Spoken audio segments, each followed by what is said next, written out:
هاي، ازيكم؟ يا رب تكونوا بخير. بصراحة الفيديو ده راندم خالص، انا مش كاتبة سكريبت ولا كاتبة نقط عايزة اتكلم فيها. بس جوايا شعور اني عمالة اسعى في كذا حاجة، وانا لسه ما شفتش نتيجة السعي ده. مش هكذب ان انا مش بحب انتظر خالص. بحب اشوف نتائج فورية، وده غلط انا عارفة. بس كل شوية احلم واقول يا لو المشروع ده او الحاجة دي تضرب كده وتفيرل على طول. بس يمكن أنا لسه برضو مش مستعدة. بسمع كتير إن إحنا بنحلم، بس لما بنوصل للحلم بيبقى وراه تعب كتير وبنبقى مضغوطين، وبيبقى خلاص لازم نعمل كذا حاجة في الوقت ده. بس كل اللي هقوله إن أنا هسعى وهستنى برضو، حتى لو المدة طالت إن أنا أوصل للحاجات اللي أنا أوصل قوي في الحاجات اللي أنا بعملها. هستنى ومش هيأس، وهكمل أنزل فيديوهات أكتر، وهكتب سكريبتات برضو. بدأت حاجة وده حلمي، وأنا بحب اليوتيوب جدا، وأكيد في يوم ما هوصل. مفيش سعي ما بيبقاش فيه نتيجة.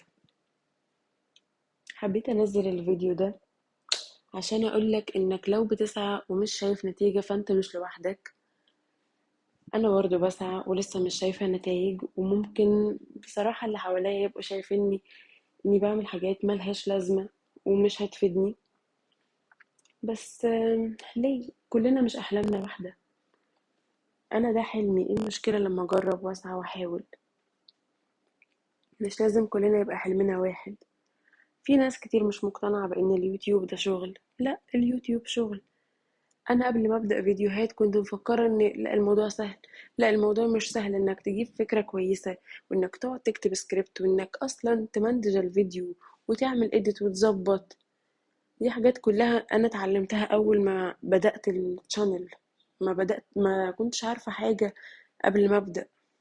أنا أصلا شخص مش بيحب الكمبيوتر قوي. معظم التعامل بتاعي على الموبايل، فالموضوع كان صعب ان انا اقدر اشتغل على اللاب. ساعات بقول لا هشتغل من الموبايل، بس مش بيسعفني الوقت كله.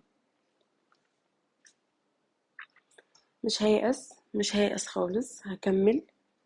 بدأت طريق وهكمله. اخد بقى شهور، اخد سنة، اخد اكتر، هكمل. مش هيأس لغاية ما اشوف نتيجة مرضية، لان دي حاجة انا بحبها، وبحب قوي اني اطلع اتكلم. وبالذات لما بيبقى في مواضيع كده شائكة ما بتقدرش تتكلم فيها مع الدايرة بتاعتك، فتبقى عايز تسمع آراء من ناس من مجتمع كده وأفكارهم غريبة. أنا بحب كده، بحب قوي الرغي. فليه أوقف نفسي عشان ناس مش مؤمنين بيا، أو دي مش أحلامهم؟ احنا طبيعي أي حد بيبقى بيتكلم وده مش شغفنا للكلام بتاعه لازم نهبطه. أنا عارفة كده كويس. بس هنكمل ومش هنيأس.